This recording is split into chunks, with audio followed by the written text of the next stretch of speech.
Do you believe that phones cause ADHD? Well, good news, everybody. I'm Alistair, long-time neuroscience geek, psychotherapist, founder of Unbreakable, blah, blah, blah.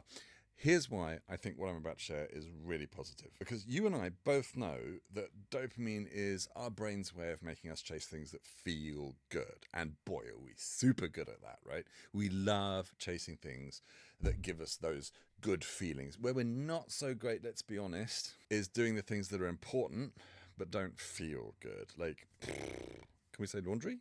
This is why folks say us ADHDers make fantastic hunter-gatherers, because in that world, good stuff is super rare, and chasing that stuff is a great survival strategy. But good stuff is not rare in our world. In fact, there's so much good stuff floating around that our sensitive dopamine systems get completely frazzled and overwhelmed.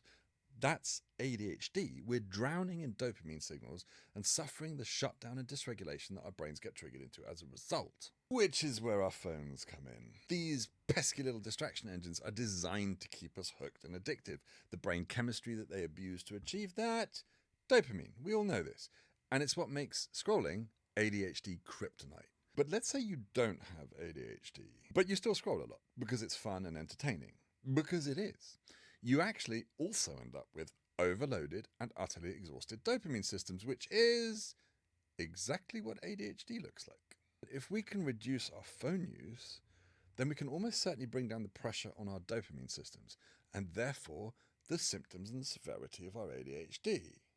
Now, that won't cure your ADHD if it's genuinely developmental, genetic, or trauma-induced, but it could help turn down the volume. And it's within reach. I've seen research that suggests that for at least some of us, living phone-free for just 2 weeks can completely kill our ADHD symptoms. Now, as an OG ADHD in myself, I know this because I existed before the internet. I'm also a raging scroll junkie. I find this super fascinating because it means there might actually be something we can do to help ourselves. What do you think? Whether you've got 100% dyed-in-the-wool, deep in the bones ADHD, or you think it might be those pesky little phones. Isn't this super promising?